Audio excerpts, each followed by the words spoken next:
Hey guys, welcome to TYT Sports. Ben Mankiewicz. We've talked a lot about the quarterbacks taken in the NFL draft, the nature of the quarterback position. We're going to talk a little bit about the wide receivers taken in the NFL draft over the weekend. We're going to focus on those first three rounds.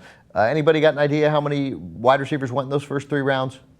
Thankfully, I'm going to tell you 15 wideouts went in those first three rounds. Here they are. Sammy Watkins, the big trade that the Bills made with the Browns to trade up from 9 to 4 to get Watkins. He went first. 3 picks later, Mike Evans, who a lot of people had rated ahead of Watkins. He is a more traditional wide receiver in the NFL today, given that Watkins is smaller and Evans has this freakish wingspan. We'll get to that in a moment. Odell Beckham Jr., who has only the second best name of any player taken in the draft, because nobody beats Clinton Dix. So those are the guys who went early, in the top 12 picks, 4, 7, and 12. Beckham, of course, out of LSU to the Giants. Brandon Cooks to the Saints in the first round. Kelvin Benjamin from Carolina also going to the Panthers in the first round. Here's the rest of the guys taken. Marquise Lee from SC to the Jaguars. Jordan Matthews from Vanderbilt to the Eagles. Paul Richardson from Colorado to Seattle. Devontae Adams from Fresno State to the Packers. Cody Latimer from Indiana to the Broncos. The Jaguars out of Penn State took Allen Robinson. Jarvis Landry from LSU to the Dolphins. Then toward the end of the third round, Josh Huff, Dante Moncrief, and John Brown to Philadelphia, Indianapolis, and Arizona, respectively, out of Oregon, Ole Miss, and Pittsburgh State. So let's talk a little bit about Mike Evans, because I think Mike Evans is the most interesting of the group. First of all, he's the third tallest receiver in the combines at nearly 6'5", 6'4" and 3/4. I like it here that he's described as 6'4" and 6/8. He's 6'4" and 9/12. So then it turns out, and this is what is significant about him and should make fantasy owners take interest, because as we know now, and it used to be my strategy in fantasy football, I would never take a first-year wide receiver because they almost never work themselves significantly into the rotation. That's certainly no longer the case.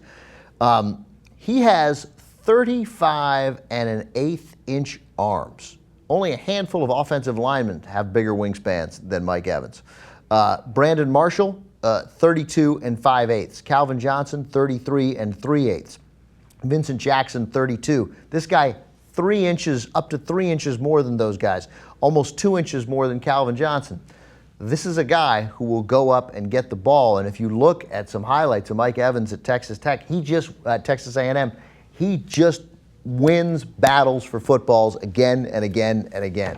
So in a sense, when I read this stuff about Mike Evans, and I had not read this prior to the draft, I don't know how I could see how the Bills trade up from 9 to 4 to get a receiver, but that's the receiver they should have gotten, Mike Evans, not Sammy Watkins, who's little, and who may be a dynamic receiver. He's not little. He's just not that prototypical receiver. So I don't know, but I'm all of a sudden with either Josh McCown or Josh McCown. McCown? You know what? I never know, and you're not sure either, and that's okay.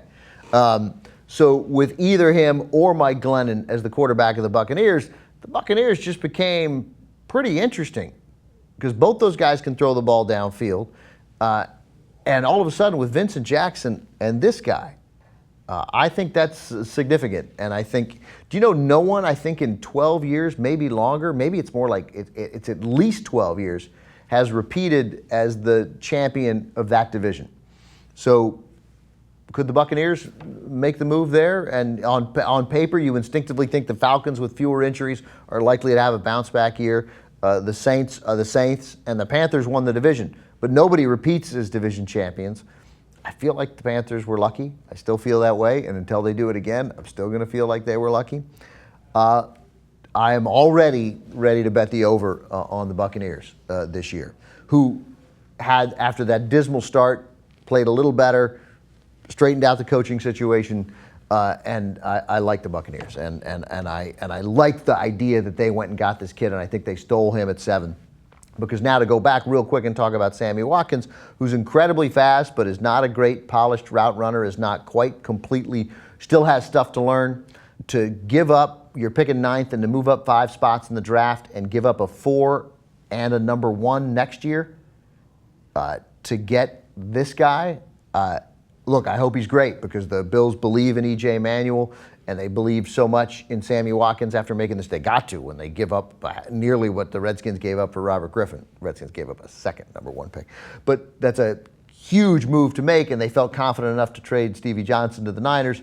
They believe in Manuel, and they think this guy and Manuel are going to form a great team. But understandably, the idea in the NFL is to get big and fast wide receivers. They just got fast with Sammy Watkins. They didn't get big, and they pass on a guy, Mike Evans, who looks to me like is potentially ready to be the next great big receiver in the NFL.